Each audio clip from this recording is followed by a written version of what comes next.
Okay, everyone, thank you so much for joining. We are going to get started now, and thank you for your patience again. Thanks for joining this webinar, Building Public Trust by Protecting Families from Lead in Drinking Water. We have a great panel for you today. It's going to be a wonderful discussion. Thank you so much for joining us. We're going to be, the event is going to be moderated today by LaTricea Adams. She is a proud native of Memphis, Tennessee, and the founder, CEO, and president of Black Millennials for Flint, a national grassroots environmental justice and civil rights organization. LaTricea is also the youngest African-American woman appointed to the inaugural White House Environmental Justice Advisory Council. And in addition to her environmental justice work, she is a former middle school and high school Spanish teacher and current district level educational administrator. LaTricea also founded the first lead prevention commission in the state of Tennessee's history and was featured in BET's docuseries Finding Justice, focusing on our work in Baltimore around lead paint issues in housing. And I'm going to hand it right off to LaTricea now. Thank you so much for joining us, everyone. Thank you for that wonderful introduction, Molly, and welcome everyone to this amazing conversation.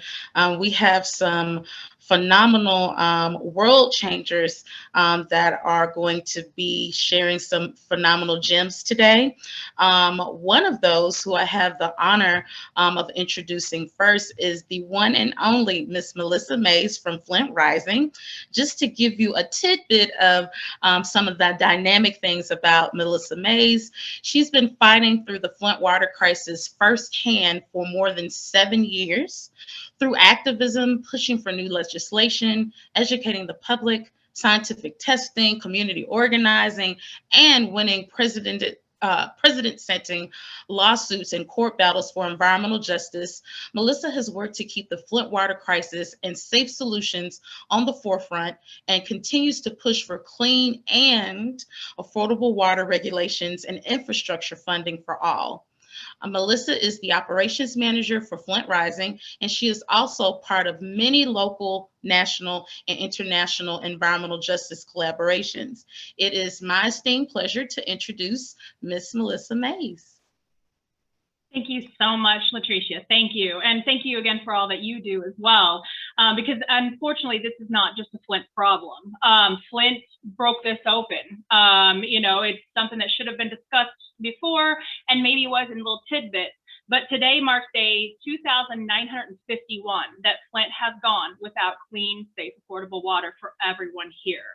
And the ongoing 8-year-long Flint water crisis it just proves just how damning and damaging it can be to our health, our mental health, our bodies, our homes, when it basically profit is put over people. And as this money is going to come in and as lead service lines are going to be replaced across the country, Flint should be a shining example of what to do and what not to do, as our lead and galvanized steel service lines that are mandated by our huge win with the Natural Resources Defense Council and ACLU of Michigan.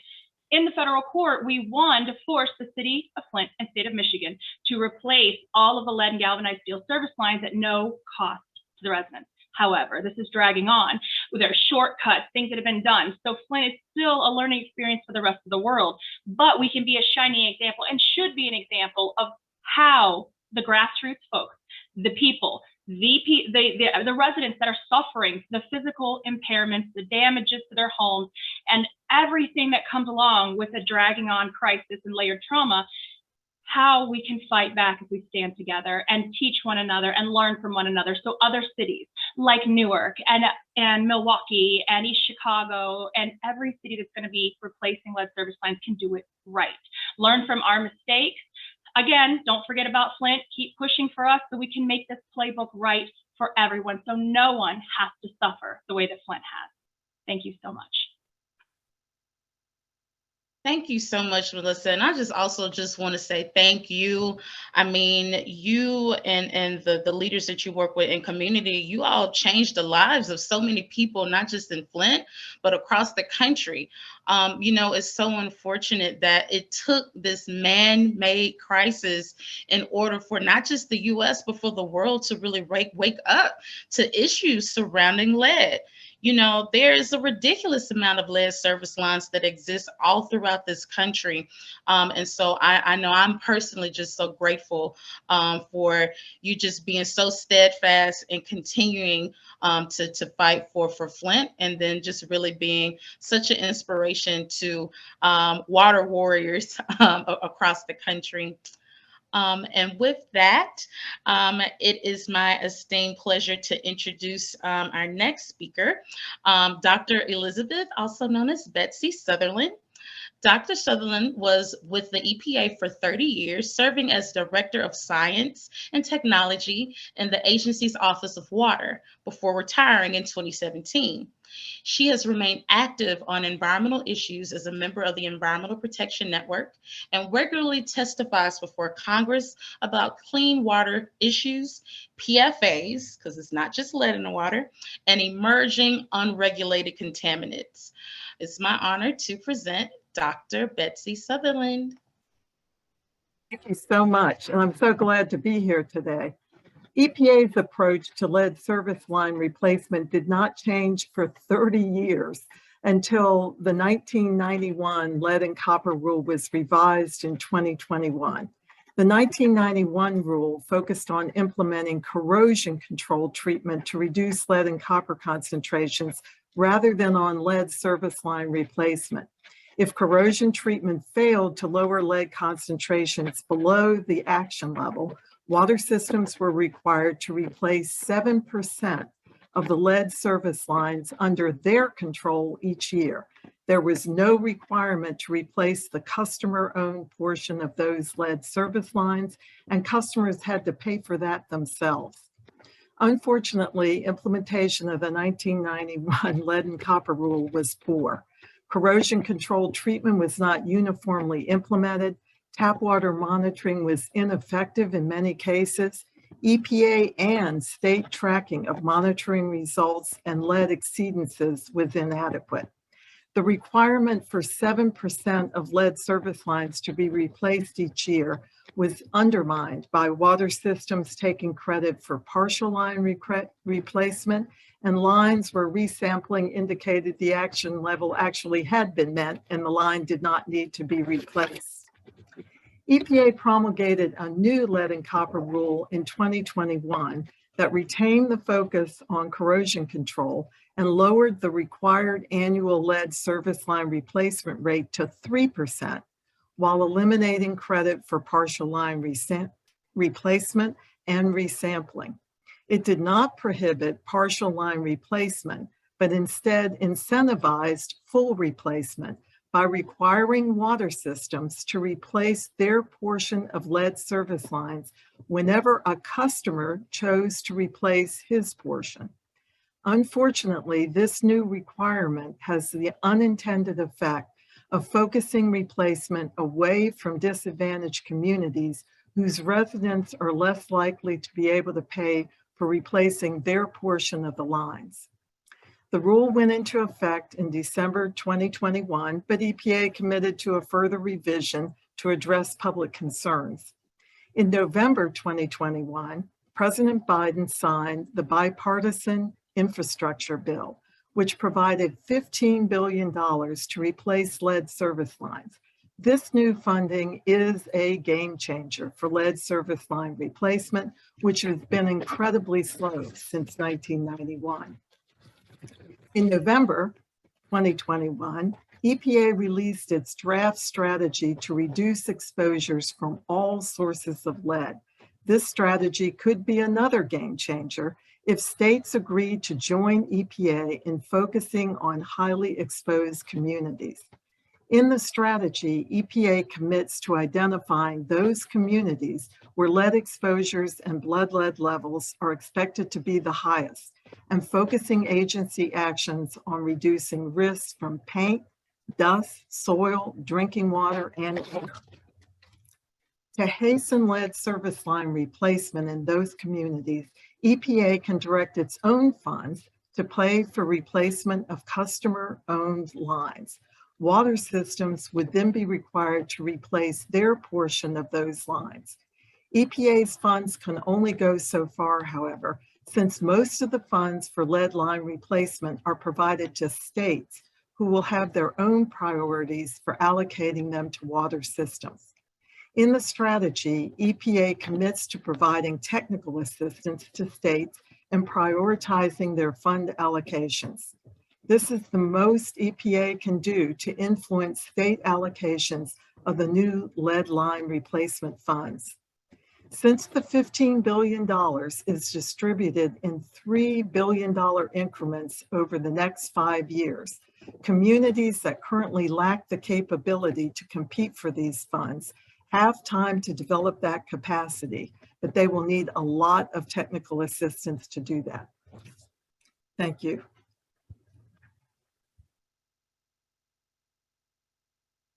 Thank you so much, Dr. And I just want to highlight that it's so critical to this work to have just your legacy of expertise being actually representative of the agency that holds so much power to really get us to this promised land where we have all lead service lines replaced. And I think you really highlighted a critical point around the residential side. Even as we are starting to see this bipartisan, this water infrastructure money that is going in or is already in states. There are instances where, yes, a lot of funding may be going to the local utility side with doing their replacement, but it's all in vain if there's still partial lead service line replacement. So I think that it's really critical when we talk about this issue that it's comprehensive and that we're not just patching the issue, but really doing our due diligence to ensure that we're doing full replacements on both sides so that we can truly have access to clean water. So I really appreciate you highlighting that point. And also it's important for decision makers to really listen to the nuances associated with funding. While it is monumental, where it's kind of a once in a lifetime deal where we're seeing this investment in water infrastructure, but we have to get this right. So I really appreciate you adding that to the conversation. So moving into our next powerful speaker, it's my honor to introduce Ms. Yvonka Hall. She is the Executive Director of the Northeast Ohio Black Health Coalition, a social justice organization created to address the impact of racism on African American disparities, including policy inequities, historical trauma, food insecurity, research, behavioral health, and addiction. Health promotion by working to empower, educate, and advocate for health equity in underserved communities. Ms. Yvonka Hall was recently recognized by both the Ohio Senate and House and the United States Congress for her work in the African American community and named a Black Woman Green Future honoree for her environmental justice work. Just last year, the Cleveland Plain Dealer named her the homegrown hero for her work addressing food insecurity. She is an activist, a leader, influencer, humanitarian, speaker, and philanthropist.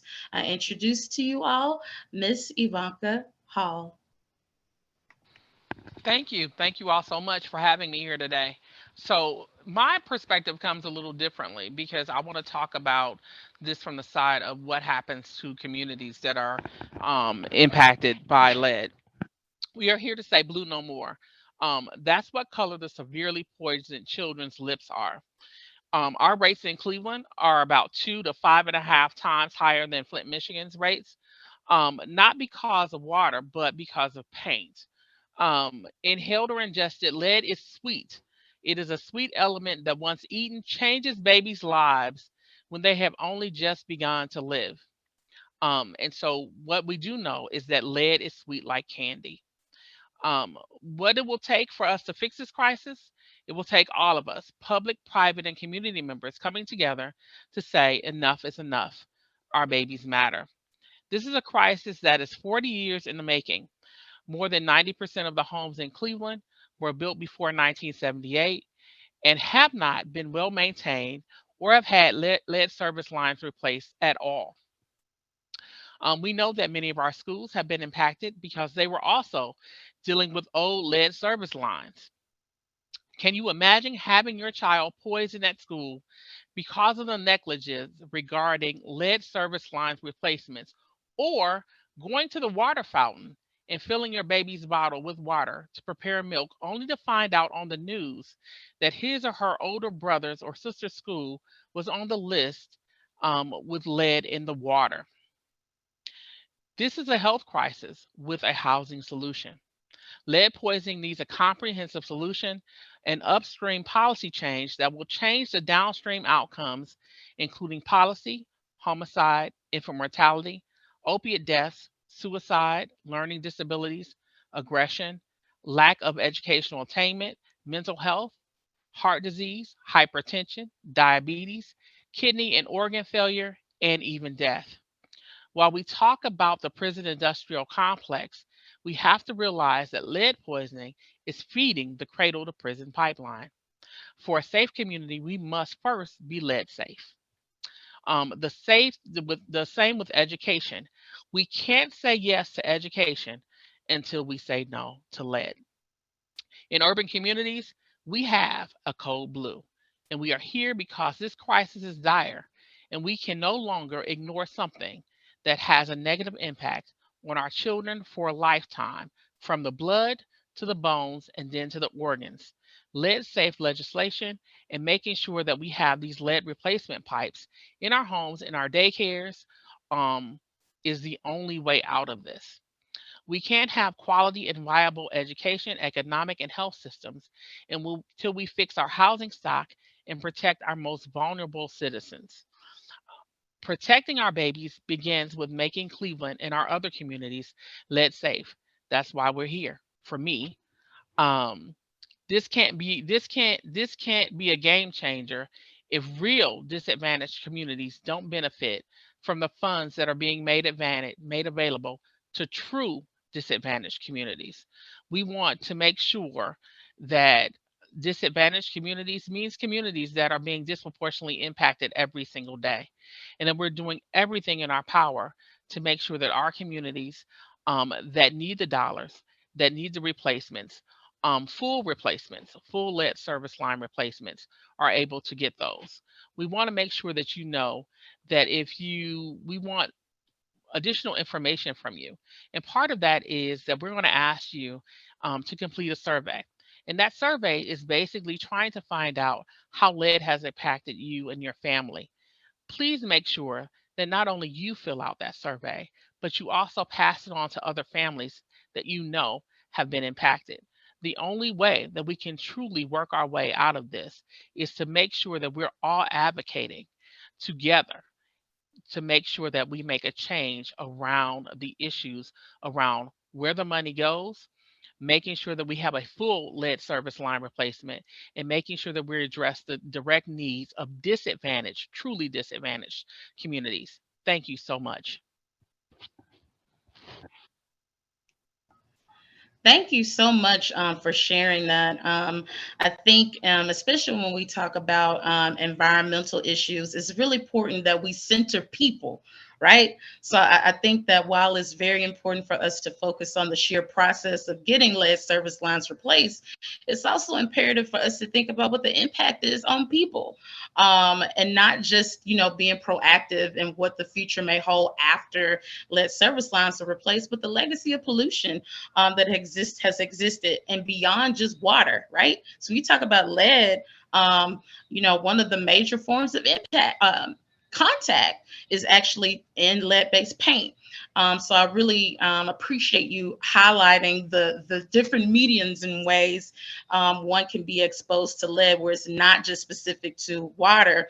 But when you think about, if you're in a community where you have issues with lead in your water and in your home, I mean, your cumulative body burden is burdened, right?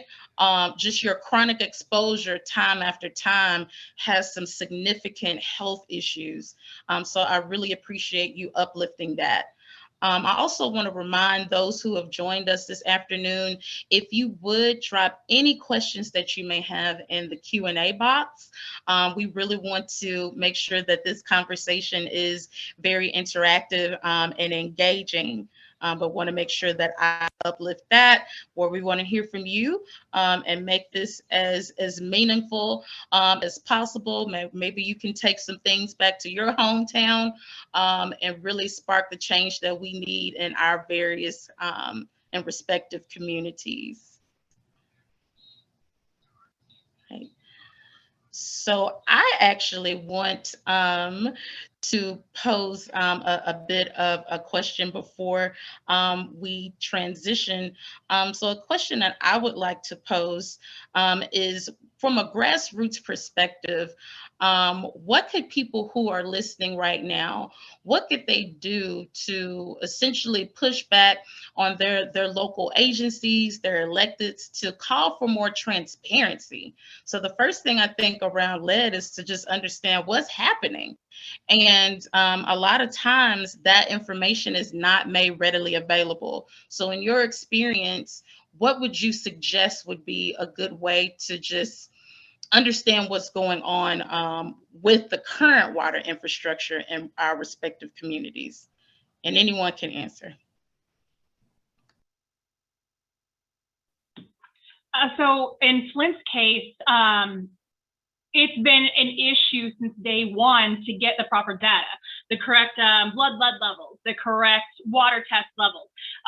We were able to go to court, and there were criminal charges actually placed on the state and cities. So when people hear about the blood lead levels in Flint children, or the water lead levels, they're not hearing about the kids who had to go to the hospital because their lead was so high from drinking water.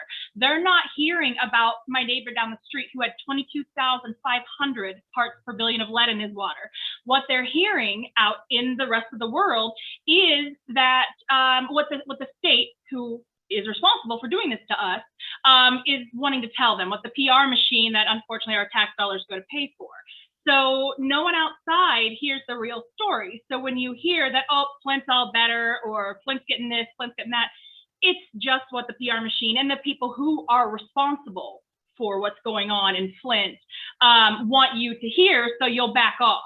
Now, living in Flint, we go door to door. So at Flint Rising, we've knocked on, I think the total is 48,000 doors.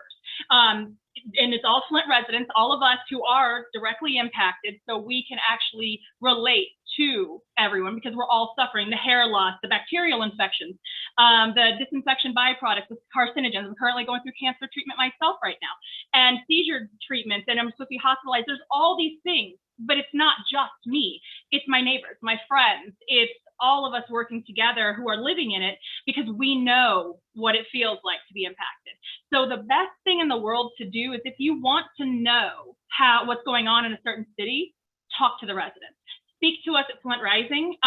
We work with all of our allies. We will help whatever needs to happen. We'll speak, we'll come to you. We've been working since 2015 and 16 to help other cities coordinate, other grassroots groups coordinate, and how to organize, because we had to. I mean, it all got dropped upon us. But we'll help. We'll help teach you the things we learned that we did right, the things we did wrong, the things that went right for us, and how to get help. So if you want to hear and you want to know about what's going on in the city and how the residents have fought back, speak to the residents, speak to us. Again, reach out to us at Flint Rising. That's what we're doing. We're helping us, try to fight. We're still fighting every single day in Flint, but we're also working to help other communities fight back just like us.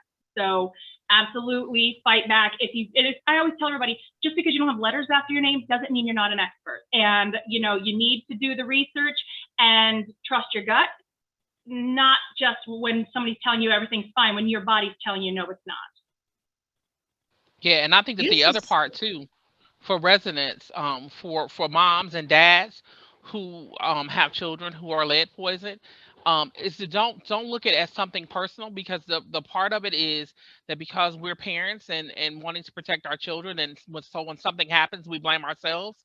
And so what happens is we don't get enough parents whose children have been impacted to come out and actually be able to talk about some of the issues that are going on. But it's only through you can we make change, because then we can say, look, we have children and families that are suffering, because when your child is lead poisoned, it's not just them. It's the whole household is impacted. And so it's just not something that impacts that one person. And so you have a whole house whose quality of living is changed because of the things that are going on. And so we have to make sure that families who have been impacted by lead poisoning understand that it is not their fault, and that their voice, that we need their voices to be heard, because so often we get so many parents who feel that this is something that was their fault because of where they had to live, or because of poverty. And this is not your fault. And so it is important for us to have their voices in all of our conversations. Thank you all so much for that comment. I mean, that is real. It is real. I think that it is critical, and this is a perfect segue as we move into our next speaker, for us to think about the public health implications that surround lead exposure. But then also, we don't want to foster this victim type of culture. You know what I'm saying? So I've been trying to groom myself to not say that I'm empowering somebody. I don't empower anybody. You already have power. It just needs to be tapped. You just need to be informed. So thank you so much for uplifting that and making it very real and humanizing this work as we think about lead service line replacement. And with that, it is my honor to introduce the next speaker. Erik Olson is a Senior Strategic Director for Health and Food at NRDC and helps to lead the organization's strategy on drinking water safety, toxic chemicals, and food and agriculture policy. He advocates for safe and affordable drinking water for all, including vulnerable communities such as Flint, Newark, and other areas. With the NRDC Toxics team, he works to eliminate hazardous chemicals and products in foods. Previously, Erik was Deputy Director of the Health Group at the Pew Charitable Trust and served as the General Counsel and Deputy Staff Director for the Senate Committee on Environment and Public Works. He was also an attorney at the National Wildlife Federation and at EPA's Office of General Counsel. It is my esteemed honor to introduce Erik. Thank you so much, LaTricea. And I am going to be fairly brief because I can't wait to hear Kareem Adeem, the esteemed director of the Newark water utility. But I want to talk about a couple of really important items. One is Betsy mentioned this massive federal investment. It's really historic in trying to address our lead problems from drinking water. There's actually a total of more than $30 billion in the bipartisan infrastructure law that will help to clean up our drinking water supplies. About half of that is dedicated just to lead, $15 billion just to pull out lead in our drinking water, lead pipes from our drinking water systems.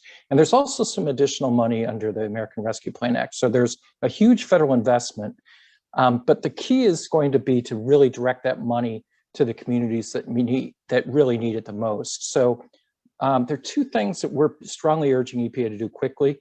One is to allocate that money, that $15 billion, based on the need for each state. So right now, the way it's being allocated is not based on the need for lead, it's based on the total general need for drinking water infrastructure. That's got to be fixed. EPA, we're hoping we'll get that fixed this year, but it's really important because otherwise states that have a huge lead problem like Illinois and Michigan and Wisconsin and New Jersey are going to get less money than they need, and states that don't have a huge lead problem might get more than they need.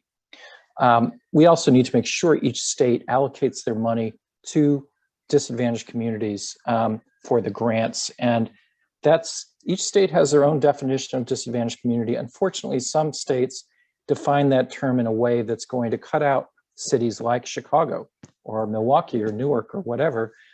We need to make sure that that money is being allocated so that larger cities that have significant populations of low-income people can get that money.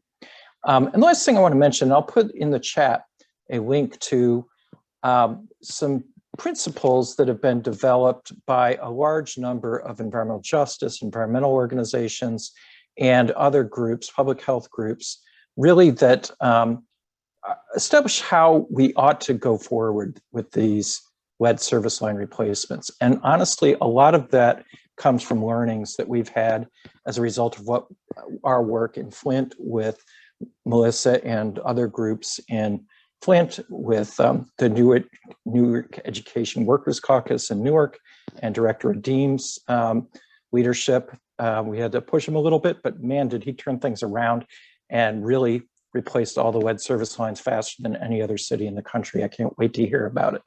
And I also wanted to just walk through very quickly some of the top line principles.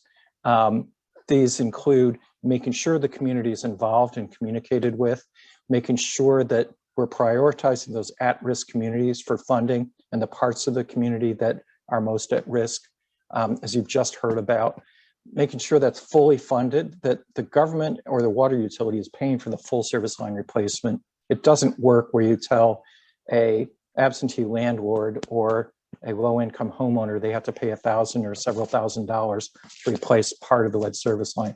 We need to have that fully funded by the utility or the government. We need to use economic justice and prevailing wage principles, and you'll hear from Director Adeem how they applied that. We also need to approach it where we replace whole streets at a time, whole neighborhoods, rather than one-offs where we just very inefficiently address individual households one at a time, very inefficient and expensive. We need to reduce the costs, and we'll hear more about that, I think, from Director Adeem. We need to make sure that we're addressing lead spikes that happen after you replace the lead service line. So filters are really important right after replacement and for many months afterwards. And we also need to make sure that we're providing assurances that people will not be exposed to lead before the service line is replaced and immediately after. So there are several points in that document. I urge people to go over it. And my colleague, actually, Joan Leary Matthews, led that charge and helped coordinate all these different groups to come up with those principles. So thank you to Joan. And I'll turn it back over to LaTricea to introduce Kareem Adeem. Thank you. So thank you so much, Erik. And I just want to amplify. Thank you so much for mentioning how important it is when you are going through the process of lead line replacement that you also incorporate filtering. It's a process. As you're physically going through that transition, there could potentially be residuals. A lot of things are happening. So I really like that point, to just be certain, to be sure, even while this process is taking place, that it is really critical to be cognizant that filtering may need to happen as that full transition is happening. So moving into the man of the hour, it is definitely my honor to introduce Director Kareem Adeem, who is the director of the City of Newark's Department of Water and Sewer Utilities, who led the city's nationally recognized lead line replacement program from March of 2019 to completion less than 3 years later. I'm going to say that again, 3 years later. Okay. Other infrastructure projects include major improvements to mitigate flooding in Newark's low-lying areas and continuous inspection and repair of the city's intricate water and sewer lines.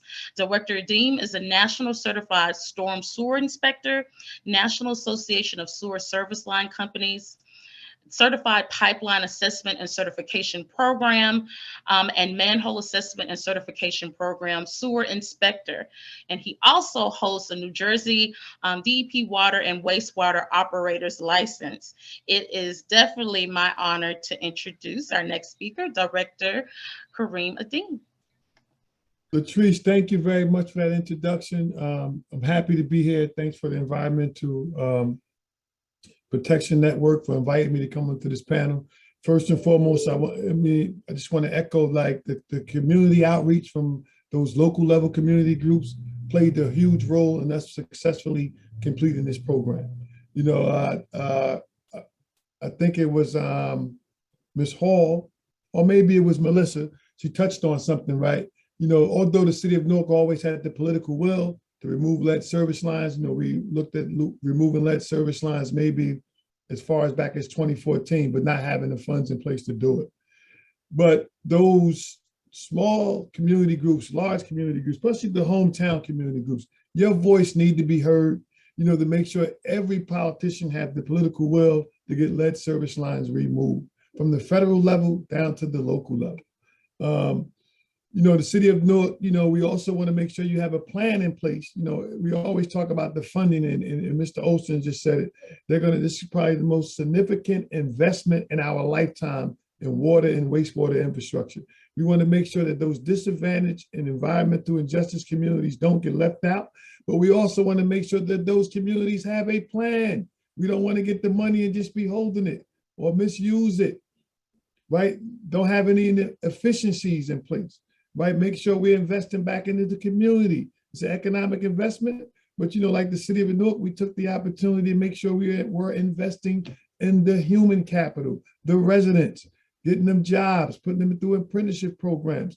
Let them be the voice of the community, right? I think Melissa said, let the community tell you what's actually going on. Hey, we put the community to work, right? From the local print shop that was making door knockers, right, to the 35 residents that were able to get into the apprenticeship program and remove lead service lines throughout the whole city and remove some of their own, some of the houses that they lived in.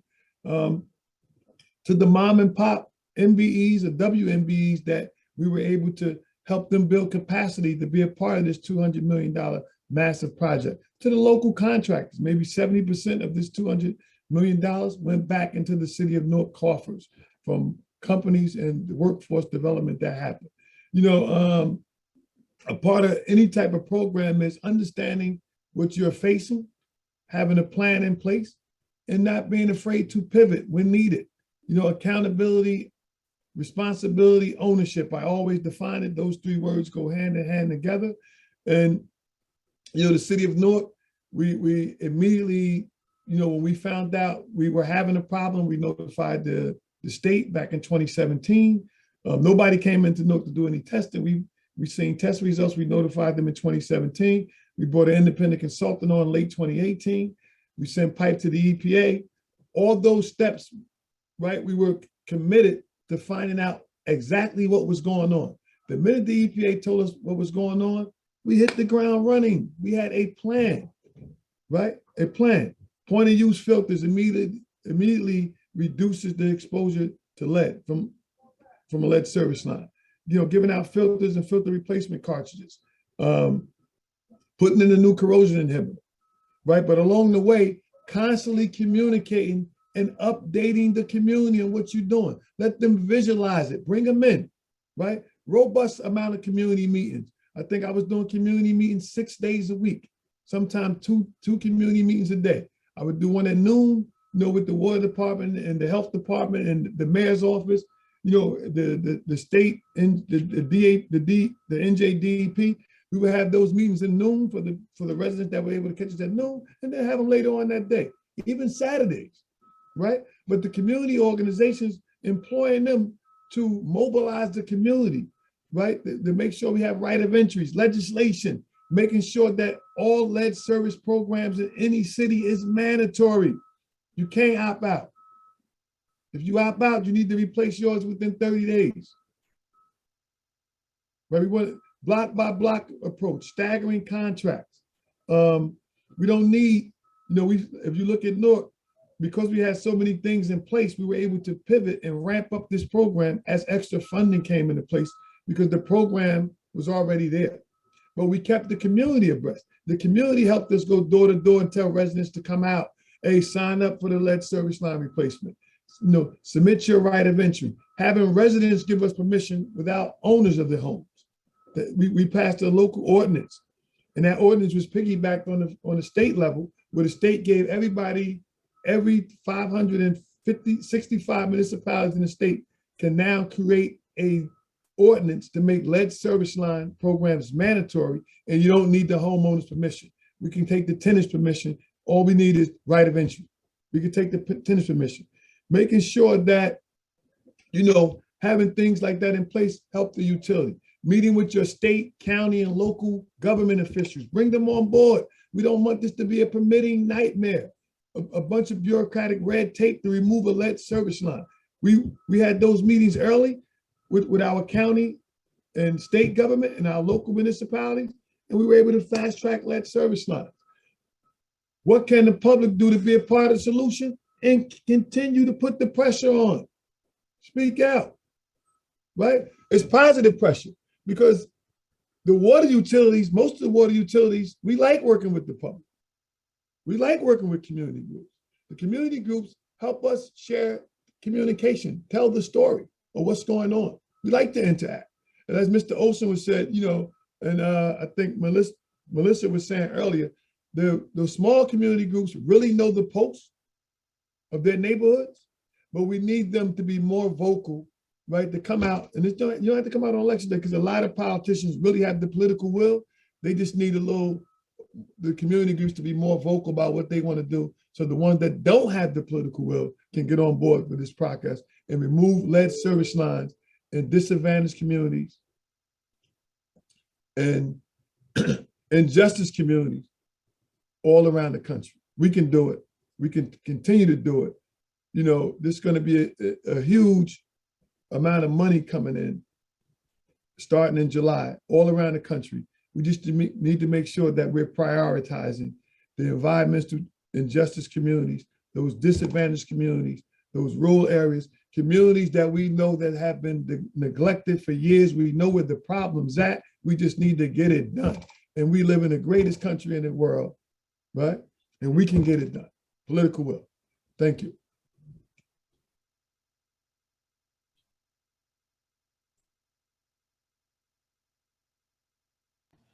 All right. Thank you so much for providing that insight. I just wanted to lift up one thing, like we know the solution, right?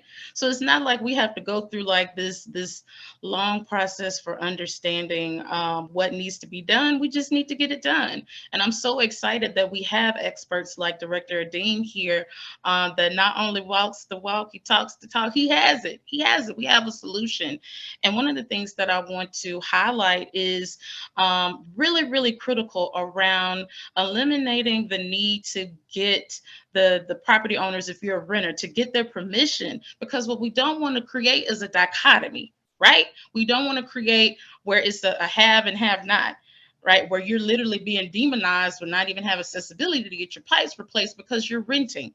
Right. And we know that there are overlaps and correlations between people who are in economic distress, people of color who are renters. We don't want to contribute to that. So that part really resonated with me as we began to think about the solutions that we already know. We can use that as an excuse in various states and cities and rural towns that we don't know what to do. We know exactly what to do. But I won't belabor that. I'll get off my soapbox with that. But thanks so much, Director Adeem, for just sharing solutions. That's so important in this space, that we don't just talk about the issues. We know what lead does.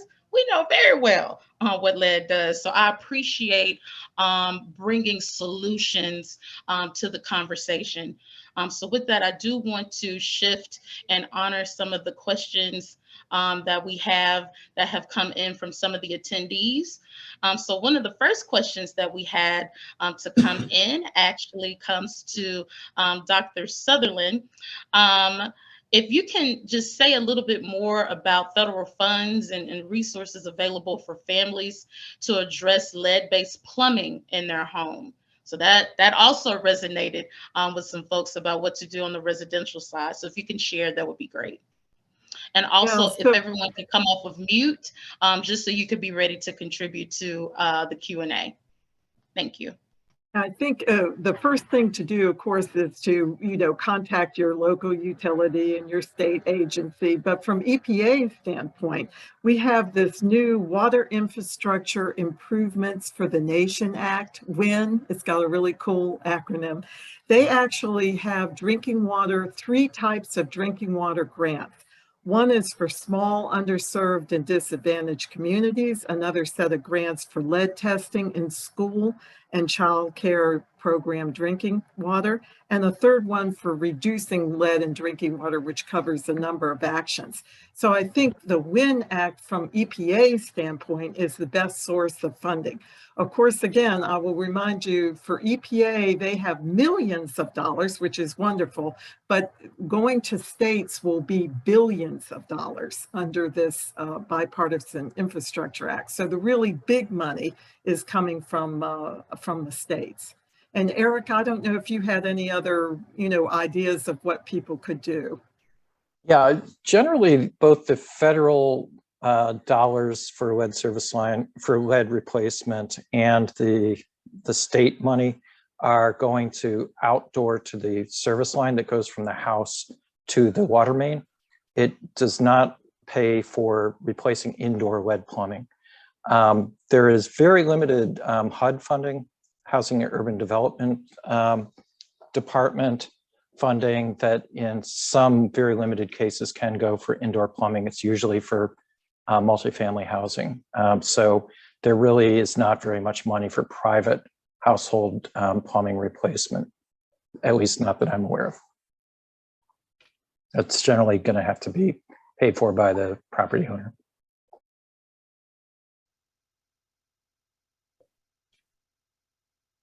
I also want to uplift something around that with funding. And it actually makes me connect back to New Jersey, where there's still also accountability, like at the local level and the state level, to still allocate funding towards infrastructure. I think that it is a little bit haphazard to be fully dependent on federal funding. I also think that and we've seen this, we're currently living in this situation where that had been too much dependency on one stream of funding to attribute to water infrastructure. So I think that that's also something that could be amplified, is in addition to federal funding, there still should be mechanisms and funding models in place to sustain, in addition to funding that may come from the federal level as well. So I wanted to add that piece in there. Was there anyone else that wanted to share a bit about funding, where we can't get anything done if we don't have the right resources? I think Ms. Hall has something to contribute. So for me, I think that one of the bigger problems for the state of Ohio is that since the money does come from federal and then it goes to the states, and then the states are to disperse it, for the state of Ohio, our disbursement is a little different. We're a real special place here, and so because we are so extra special, with a cherry on top, how we define disadvantaged communities is not exactly what a disadvantaged community is. So our disadvantaged communities are communities of 10,000 people or fewer, which would mean the city of Cleveland is not a disadvantaged community, which would mean East Cleveland, which is one of the poorest Cleveland cities in the country, is not a disadvantaged community. And so we definitely need to make sure that we're doing some added pressure on the state of Ohio to change that definition of disadvantaged communities, because otherwise our communities that are struggling the hardest around lead poisoning and the lead poisoning crisis are going to be left out. And so it's a great thing to say that money is coming down from the federal government, but when you get down to it, is it coming to you? And so for us and for the Northeast Ohio Black Health Coalition, one of the things that we know for sure is that the way we have our things defined here in the state of Ohio is that the people who need it the most will get the least. So, LaTricea, I just wanted to echo a comment if I can. One, it's nice to see that the federal government has anteed up with this huge infrastructure bill, and I agree with you. The states have to come back and use any available funding to match what they're going to get, or match, or at least more, match or something equal or more to what the federal government has offered. I live in a garden state. We're planting the seed. We're looking for it to flourish.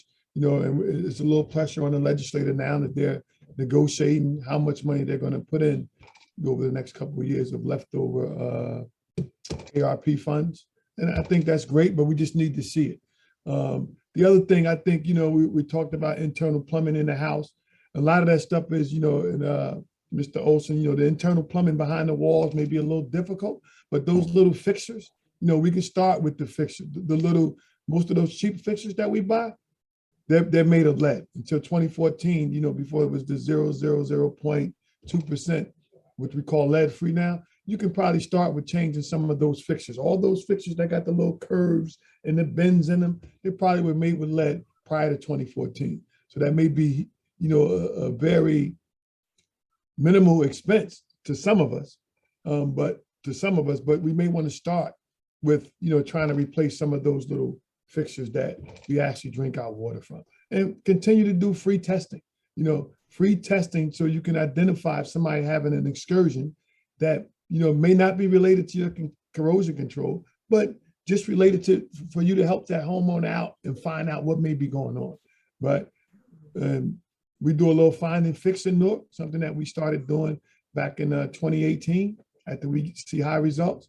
And a lot of it is contribute to fixtures, changing aerators, things like that, in areas where the corrosion control was successful and still is. Just wanted to point that out.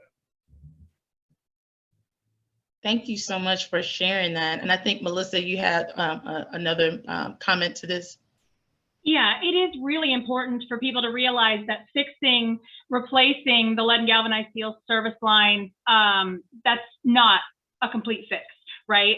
When the corrosive water in Flint went through the system, it didn't just skip over the distribution mains in the street and just hit the service line and it, stopped at the house line, right? There are some people, and even though I was named plaintiff in my lawsuit, I did not get a full service line replacement. They replaced the lead at the city side, but my service line, somebody back in the 60s had a little bit of money and ran a copper, like 60 yards long, a copper service line that bends and turns, and what holds each turn together is leaded brass compression fittings. So I still have all the lead coming through my house, plus the distribution mains. We found out during our many court visits that a lot of our mains are, we have a lot of galvanized, and then we've also got a lot of what they call pot metal that was made during the war, which was a melting down of the different metals, what they had on hand, right? Which they said absolutely involved lead. I guess the thought was that there weren't any lead distribution mains, which was false. And then of course you've got exactly what Kareem had just said about the fixtures. Even now, the lead-free past 2014 still allows a small percentage of lead to be used on wetted surfaces, which is what your water touches. The lead or the water actually ate through plumbing that connected behind our dishwasher, behind our cabinet, and basically destroyed. We had to strip our kitchen down to, and one of our bathrooms down to the studs to replace it all. Of course, no one's paying for that, but basically Home Depot owns my soul now. But we had to pay for every single thing, but it warped the water, it warped everything, our countertops, our 140-year-old floors, our walls, all of this stuff. And to get a truly lead-free fixture faucet to replace the one that was, a mess, I had to go to Germany to find an actual 100% lead-free faucet, because in the United States, we still allow a little bit of lead, which is just, again, we've spent billions to take lead out of paint and gas, still used for many things and shouldn't be. So we should know a little bit better. And so this should be something that there should be an abundance of funding on the federal and state levels passing down to the cities.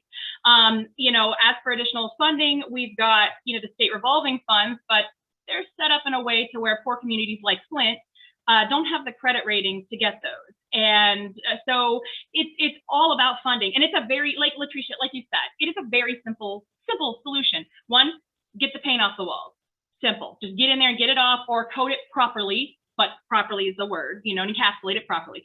Get the pipes out. I mean, they're old anyway. Just replace it. I mean, we have unemployed plumbers in a water crisis here in Flint. How does that make any sense? So we talk about the Justice 40 initiative and everything about making sure all this is going to happen, but we need funding. And that also comes from making these things wrong. So that talks about going back to updating the completely outdated lead and copper rule and Safe Drinking Water Act on the federal level, because they unfortunately do not cover distribution mains or interior plumbing. Because if they did, then perhaps we could do some enforcement and get more funding going and actually place value on public health and human lives and the people at the other end of those taps that'll be receiving this water. So more issues to work on. Yes, thank you for adding that part. I mean, again, like the common theme is we know the solutions. We just got to get the people that have the power and the influence to actually make some things shake. So unfortunately, we are coming up towards the end. We're going to leave with one more question. This question is actually posed for Director Kareem. So the question is, I was wondering what percentage of property owners or tenants refuse to allow the city to replace lead service lines on their property? And how did Newark deal with these refusals? In other words, how did the city handle enforcement of the lead service line ban when outreach and persuasion methods were not effective? Ooh, that's a good question and perfect for you. Great question. You know, out of 31,000 homes that we had to go check out, we had 10 people that refused to get their lead service line replaced. 10. Of those 10, once the city came out and engaged with them, all of them allowed this in. And most of it was just not trusting the contractor, not understanding the ordinance, you know, signing the right of entry, not understanding they can give us permission. They didn't want to get in trouble with the homeowner or the LLC company. So, and most of the time when we went out, the water department went out with the contractor and engaged the resident, right? And tell them what we were here for. We're not looking for any code violations unless it's something just, you know, unless it's something that's just outrageous, right? That we got to report, right? If it's that much of a danger. But once we explain to them, we're not coming in to write up a bunch of code violations. We're not coming in, you know, to say that you converted this basement into an illegal apartment. We're really coming in to remove the lead service line, right? And check to see if you have any lead after the meter that we may need to remove. And just letting them know that you may have to be home about a minimum of 4 hours. You know, we like to do a pre-inspection before we schedule the replacement. That way we'll know the extent of what we need to do. So if those 10 people that gave us, you know, an initial, no, I don't want you to come in. Once we engaged with them, once we went out and they seen the water department truck and they seen somebody familiar that they may have known, right? That, oh, I went to school with her, or my son went to school with him, or all that additional communication allowed us to go in. And we didn't have anybody that refused.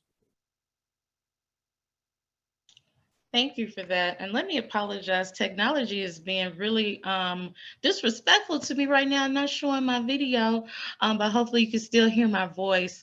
But thank you so much for all of the insight that has been brought with this such a brilliant panel who, I mean, just really built upon each other. And I hope really left some gems with everyone who was in attendance. Again, I am just so happy that in this space that we didn't just focus on just the issue, but we also talked about some realistic solutions that hopefully folks who are listening and in attendance can take back into their own respective communities. So thank you so much again to all of our partners, especially to our host for this afternoon, EPN. And with that, you all enjoy the rest of your day. And this will also be, I believe, available on YouTube if you came on a little bit later. Thank you so much. And let's keep fighting for lead-free communities, y'all. Thank you. Thank you. Invest in your community, invest in your neighborhood, invest in your city, invest in yourself. Let's get it done. Yes, love it. Thank you. Thank you.